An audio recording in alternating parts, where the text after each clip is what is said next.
Hello there, good morning and a very warm welcome to our webinar today all about pension re-enrolment in Sage 50 Payroll. My name's Duncan, I'm your host and presenter, and I am joined today by my colleague Alice, who's standing by in the background, ready and waiting to answer your questions. Let's now take a look at what we'll cover in the webinar. So we'll start with an introduction to re-enrolment, explaining what your re-enrolment duties are and what steps are involved. We're also going to briefly mention how you would do it manually if you're not using our pensions module. But then I'm going to give you a demo of the re-enrolment process using the pensions module, as many of the tasks are automated and it's completed as part of your assessment. So we'll have a look at that and we'll show you all the steps you need to complete in your program. I'll then talk about redeclaration. So you'll need to redeclare your compliance with the pensions regulator, explaining when you need to do that and what's involved with that. And at the end of today's session, by popular demand, we have a short quiz to test your knowledge on your newfound re-enrolment knowledge. And then I'll run through some of the further support available to you before we close in around 45 minutes. So that's what we've got in store for you. Let's get started by talking about what re-enrolment is. So re-enrolment is one of your employer duties under auto-enrolment law, and it means that every 3 years, you must assess if you have any employees who previously opted out or left your pension scheme who need to go back into the scheme. So whether they meet the criteria to be automatically re-enrolled. Your actual duties do vary depending on whether or not you have employees that need to be enrolled, but it will always involve a redeclaration of compliance, which you'll need to do on the pension regulator's website. Now, speaking of that site, I have linked to the guidance on re-enrolment, so you can read more from TPR following that link on the slide. But let's have a look at when you would need to complete your re-enrolment. So we already know it's every 3 years, and it's based around a third anniversary of either your duty start date or your previous re-enrolment date. So if you've been around for a while, you've probably done re-enrolment in the past. Your next re-enrolment cycle is 3 years after the previous re-enrolment date, or if you're a more recent employer, it's the third anniversary of your duty start date, which was when you took on your first member of staff. Now, there is a 6-month window, which starts 3 months before that anniversary and ends 3 months after, where you can choose your specific re-enrolment date to suit your needs. And then the deadline for your declaration of compliance or redeclaration of compliance, because you're re-enrolling, is 5 months after that third anniversary date. So that means if you choose a re-enrolment date towards the end of that window, you'll have less time from that re-enrolment date to complete the declaration, as that one is based around the anniversary of the previous re-enrolment or duty start date. So let's take a quick look at the steps involved in re-enrolment. So step number 1 is to choose your re-enrolment date within that 6-month window. Step 2 is to assess and then re-enroll eligible employees who previously opted out or left your pension scheme. Step 3 is to write to those employees you re-enroll in the same way you wrote to them when they were originally enrolled. And then step 4 is to complete your redeclaration of compliance. And we've got a bit more guidance on the steps for pension re-enrolment, which you can find following the link on the slide. Now, if you don't have our pensions module, you would need to complete these steps manually. So to give you an idea of what's involved, you would need to manually assess your employees and identify those that meet the criteria. So that is being aged between 22 and state pension age and earning above the earnings trigger, the equivalent of £10,000 per year. You would then need to assign the pension scheme to those employees and enter their re-enrolment date.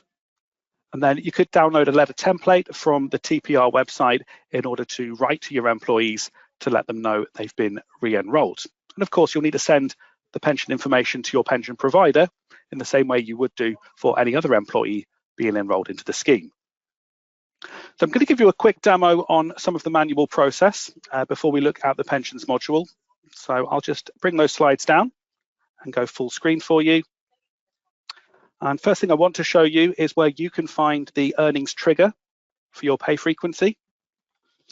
So if you navigate to your company tasks in Payroll and then go to legislation here on the left-hand side, you'll find within your legislation settings, there's an automatic enrolment tab. And then from here, you'll find the earnings trigger, which is £10,000 per year. And you can find the equivalent earnings trigger for the different pay frequencies. So it's £833 for monthly, for example, or £192 for weekly. Also a reminder of the eligibility age, it's between 22 and state pension age, and of the minimum pension contributions for a qualifying scheme. Now, we do have some reports that might help you identify employees that could be eligible to be re-enrolled. And just to show you one of those reports, if I select all of my employees and click on this reports option just above the employee list, I've added it to my favorites. It's the pensions automatic enrolment report, but you'd actually find it within the company section within reports. And if you scroll down, it's this one just here. And if I just run this one to preview for you, it's going to identify any eligible employee that doesn't have an active pension scheme. So it's actually picked out 3 of my employees, numbers 1, 3, and 10. They have previously been in a pension scheme. So these are the employees that are likely to need to be re-enrolled. If you have the pensions module, you don't need to worry about this report. The pension assessment is going to do all of this for you. But for those of you not currently using the module, just a few handy hints. So once you've identified who's going back in, you would manually assign the pension scheme. So from the pensions tab, you would click manage schemes, and that employee's record. You can see the last time they were enrolled for this employee was back in November 2021.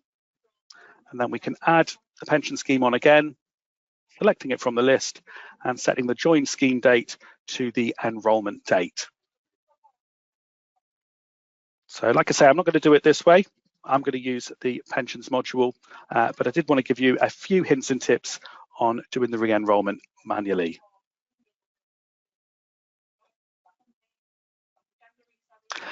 So that's a bit about what's involved. But what I want to move on to next is showing you how you can automate some of these processes using the pensions module. And it's actually the pension assessment that will do most of the work for you in this case. So I will take you through another demo. And the first thing I'm going to show you are your re-enrolment settings. So these can be found from the company tasks in the pensions module settings, and you'll find a link to manage cyclical re-enrolment settings. And this is where you can set your re-enrolment date within that 6-month window. And there is an option about excluding employees that opted out or left your pension scheme within 12 months of that date. Because under the legislation, you don't have to re-enroll an employee that opted out less than 12 months before the re-enrolment date, but you can choose to re-enroll them if you want to. So I just want to show you where you can find these settings. So again, we'll bring the slides down and return to our demo. So sticking on the company tasks, I'm going to go into pensions module settings here on the left-hand side. You can see my original duty start date, which is the 1st of November 2021. And then just under here, I've got my re-enrolment settings, which I can click on like so. It has suggested a re-enrolment date 3 years after my duty start date. So it's suggesting the 1st of November 2024. But I do have that 6-month window that I could complete the re-enrolment in. So if I want to, I can choose a different re-enrolment date. But do keep in mind that you can't choose a date in a historical pay reference period. So if I try to move it back a month to the 1st of October, it is now telling me that that's a historical date because I've already completed my pay run for the tax period that includes that re-enrolment date. So I won't be able to do re-enrolment with a historical date. I could delay it into the future, right up to the 31st of January in this case, but actually I've decided I'm going to stick with the 1st of November. The next option is around re-enrolment exclusions. So if you have employees who opted out or ceased membership within the last 12 months of that re-enrolment date, you can choose not to re-enroll them. So if you want to do that, you'll just need to change this option so that they are excluded from the assessment. Or if you prefer just to re-enroll everyone, even if they opted out recently, you would set this to include in assessment. So we're excluding them. So we're only going to be re-enrolling those that opted out more than 12 months before the re-enrolment date. And I also want to point out the individual employee exclusion reasons. So there are some reasons why employees might not need to be enrolled for automatic enrolment. And if that applies to any of your employees, you can set an exclusion reason for them. So if I click on Manage Employee Exclusions, you'll see it lists all of the employees on my payroll. And then for any of these employees, I can set an exclusion reason. So if, for example, employee 1 who previously opted out is now working their notice period, so they'll be shortly leaving the business, that is a valid exclusion reason, which means I wouldn't have to re-enroll them. Or other reasons, for example, if they're a director without employment contract. So if required, you can set these individual reasons. I'm not going to bother. I'm just going to save with no exclusions, apart from those that opted out or left within 12 months of the re-enrolment date. So you can come in and configure these settings at any time, and you will be reminded to review these settings when you actually reach your re-enrolment date. So for now, I'm going to save them, and we're going to take a look at when we need to do our re-enrolment assessment.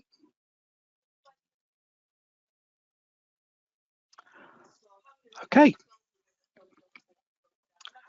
So when it comes to re-enrolling your employees, you will need to assess them in the same tax period as your re-enrolment date. The reason for this is that the Sage Pensions module uses tax periods as the pay reference period.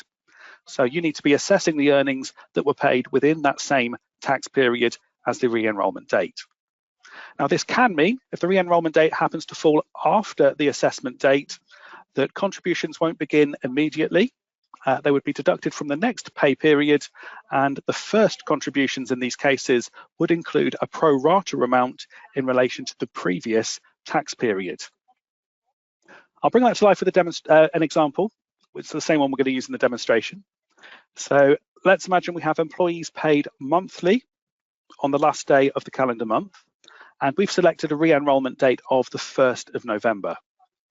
Now that date falls into tax month 7, which starts on the 6th of October and ends on the 5th of November. This means that I would need to assess the earnings on my 31st of October pay date in order to re-enroll any eligible job holders who previously opted out or left the pension. But because that assessment date is before the re-enrolment date, there won't be any contributions on that pay date, but the first contributions would include a pro rata amount in relation to the period 1st to 5th of November. And if that is sounding familiar, it's something that might have happened on your previous re-enrolment or your staging date, because for monthly payrolls, often you pay at the end of the month and your staging date was kind of the first day of the next month. So let's run through that example in the program. I'm just going to bring the slides down again. And I'm going to return to my payroll tasks. So I've already set my process date to the 31st of October, and I've actually been through and entered all of the payments for this particular period. So when it's time to do my pension assessment, which I'll run right now, because this is the pay reference period my re-enrolment date falls into, first thing you're going to see is this message. So it confirms the re-enrolment date I selected, the 6-month window, and the option that I selected to exclude from assessment those that opted out in the last 12 months. Now, if you want to change any of these, you have one last chance to do so by clicking on Change, Cyclical Re-enrolment Settings. But I'm just going to tick the box to say I am happy with these settings, and then I'm going to click Proceed. Now, as with any pension assessment, we do strongly recommend that you take a backup before you continue. So I'm going to click Yes, and run through the backup wizard. And you should consider renaming it so that it's easy to identify should you need to come back to this point to undo any changes. So the backup has been successful, and it's now going to take me into the pension assessment screen. So we have 2 employees with a flag next to their name. So these are the employees being re-enrolled this period, employees 1 and 3. Employee 10 remains opted out because they opted out less than 12 months before the re-enrolment date. But for employees 1 and 3, they're being re-enrolled as of our re-enrolment date, which is the 1st of November. So what we can do here if we want to is to email or print a copy of the assessment report. I'm just going to simply close out of this screen. It then tells me the next steps. So we need to complete the redeclaration of compliance, sending enrolment files to the pension provider, and write to employees to inform them. So we'll show you that in the next steps. And if we take a quick look at the 3 employees that were involved in this, for employee 1, looking on the pensions tab, they were previously opted out. They are now back auto-enrolled as of the 1st of November, but there are no contributions at this point. So there's been a calculation of the pro rata amount, which will be added to next month's contribution. Exactly the same for employee 3. So they've now got the new pension scheme assigned to them. But for employee 10, they've only recently opted out of the pension scheme, so they haven't gone back in.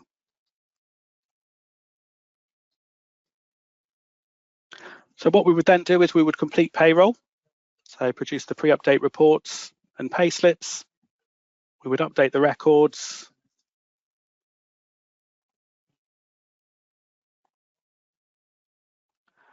And you would send your FPS in the usual way. And then you would complete your post-update tasks by sending pension data to your pension provider. So whichever way you would normally do that, whether that's PDX or by doing a CSV file, and that will include the enrolment details for employees that have been re-enrolled. You can print your pension payments report, and then if you go into send pension correspondence, what we will have here is a couple of re-enrolment notices. So for employee 1 and 3, I'll show you the preview of the letter. So it is based on the pension regulator's template. So it tells them the re-enrolment date, criteria to be re-enrolled, and a few common questions on the second page. And then to record the fact that you've sent this letter, you would select them. You would enter the date the letter was sent out. So I'm actually going to send them on the re-enrolment date, the 1st of November. I'm going to select user as I'm sending the letters myself, and I'm going to click on to send, which will then either print or email the letter, depending on your preferences. So these would be printed out for our employees. We've sent the pension data to our provider, and they then have the opportunity to opt out again. If they do that within 1 month of being re-enrolled, if they have paid a contribution, that can then be refunded.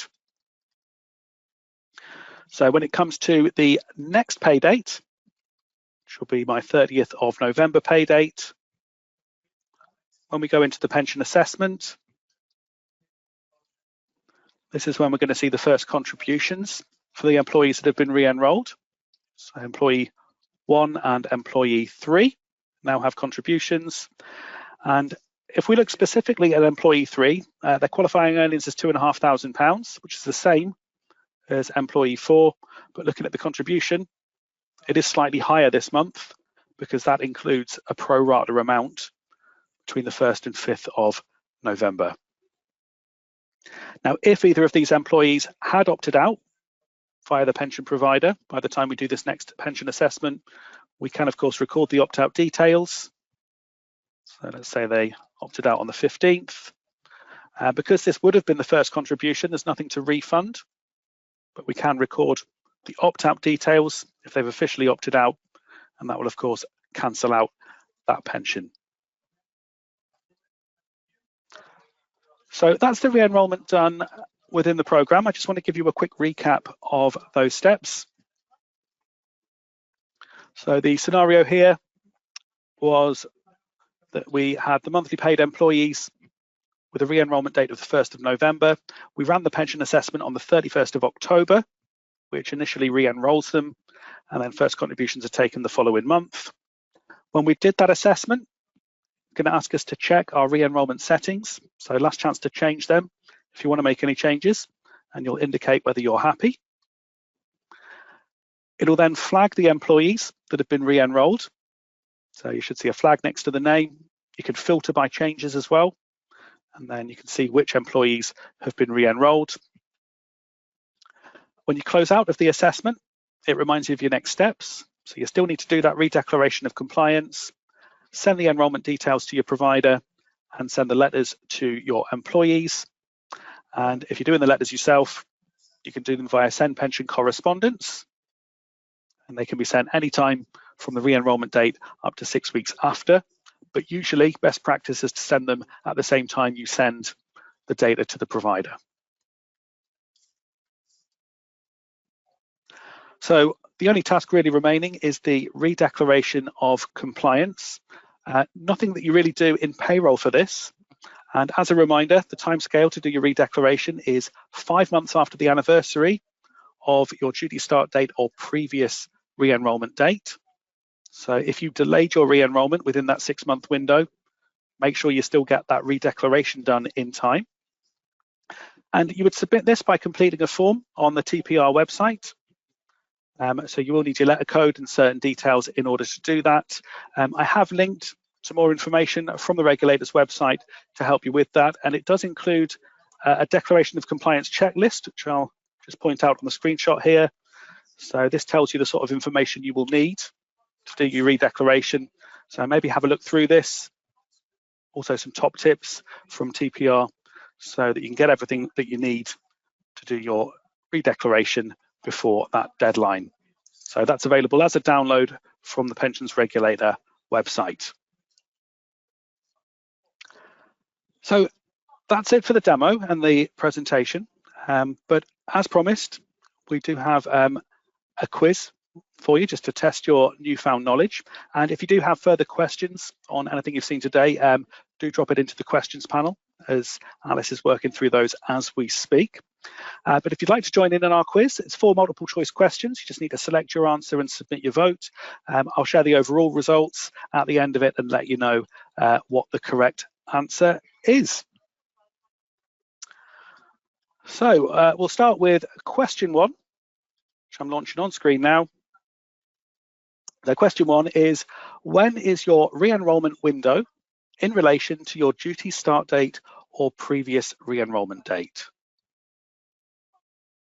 So is that window 3 months before to 3 months after the 3rd anniversary? Is it within 6 months after the 3rd anniversary? Or is it within 1 month? So 6 weeks of the 3rd anniversary or 1 month of the 3rd anniversary. So when is your re-enrolment window? 3 months before to 3 months after the anniversary, within 6 weeks, or within 1 month? And we'll close that one down. So just sharing the results of that poll. So we have 94% of you saying that the re-enrolment window is 3 months before to 3 months after the 3rd anniversary, and that is the correct answer. So I've tried to throw you with the 6 weeks after. There's a 6-week deadline to send a letter after your chosen re-enrolment date, and 1 month is the period they would have to opt out after your chosen re-enrolment date. But the correct answer there is the first one, so well done to the 94%. On to the next question. So launching on screen now. Which of the following employees would not need to be re-enrolled? So is it an employee earning below the earnings trigger? Is it that they've opted out or left in the 12 months before the re-enrolment date? Is it employees currently working their notice period? or is it all of the above? And I'll close that one down. So let's see how you got on. We had 1% of you saying employees earning below the earnings trigger, 15% saying employees who opted out or left in the 12 months before the re-enrolment date, 2% currently working notice period, and 82% of you saying all of the above. And the correct answer is all of the above. So you would not have to re-enroll those employees, but you could choose to re-enroll them if you wanted to. With the exception of those that are earning below the earnings trigger, they could choose to opt in, but they wouldn't be eligible to be automatically enrolled. So well done if you got that one. Question number 3. Just launched that on screen for you. How long have you got to complete your redeclaration of compliance? So do you have 5 months from the date that you choose for re-enrolment? Do you have 5 months from the 3rd anniversary of your duty start date or previous re-enrolment date? Or do you have 6 weeks after completing your re-enrolment? So how long do you have to complete your redeclaration of compliance? Think back to that timeline. And sharing the answers. So most popular answer there is 5 weeks from the 3rd anniversary of your duty start date or previous re-enrolment date. 59% of you saying that, and 59% of you are correct. So you don't have 5 months from your chosen re-enrolment date because you could choose a date that's after the 3rd anniversary. That deadline is still fixed from the 3rd anniversary.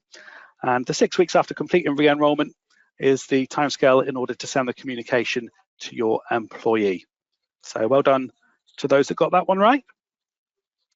And the last question today, this one is true or false. I have not had to re-enroll any of my staff, so I do not need to complete the redeclaration. Is that statement true or false? I have not had to re-enroll any of my staff, so I do not need to complete the redeclaration. And let's close that one down and share the answers.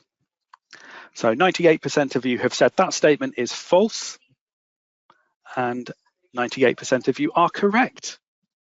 So if you don't have to re-enroll any staff, maybe because nobody's opted out or nobody meets the criteria, you do still need to complete your redeclaration of compliance on the regulator's website. So don't forget to do that, even if no one had to be put back into the pension scheme. So didn't fool many of you. Most of you got that one right. Great, and that is the end of the quiz, and it's also the end of the webinar content. So what we will do is we'll stay online just to make sure we've answered as many questions as possible. So if you do have any final questions you'd like to ask us, do drop those into the Q&A now. I'm just going to spend a few moments running through some of the further support that's available to you, our Sage customers, starting with our one-to-one bespoke training service, which is newly launched, where you can book one of our Sage experts to spend some time with you remotely, giving you a personalized training session.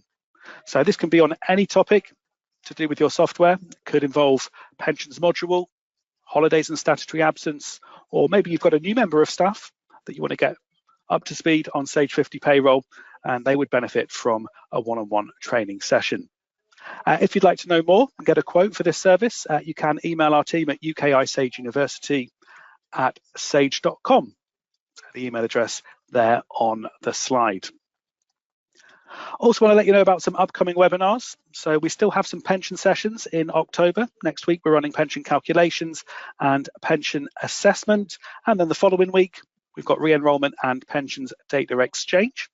So if you'd like to join us live at any of those sessions, you can sign up now via our website at sage.co.uk/webinars. We've also put some sessions on in November.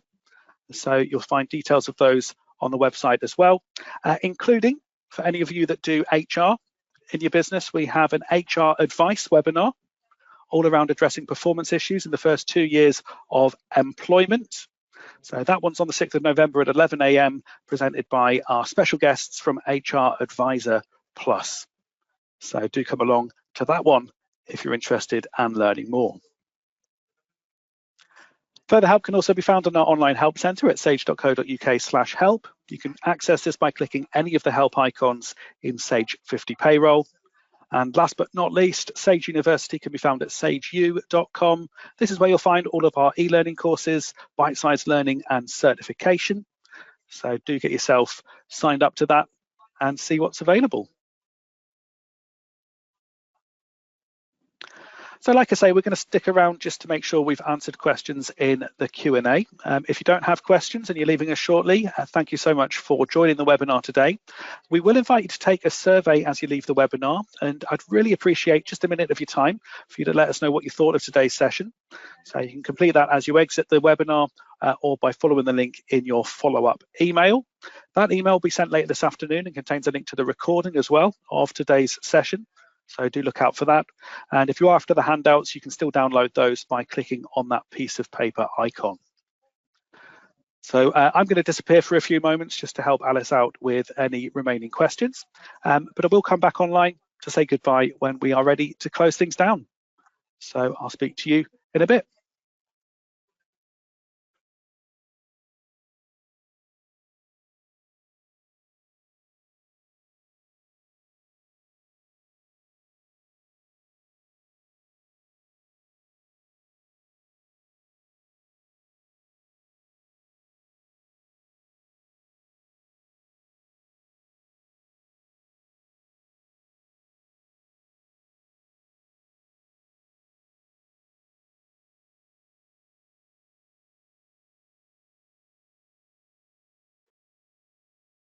Hello again, everyone.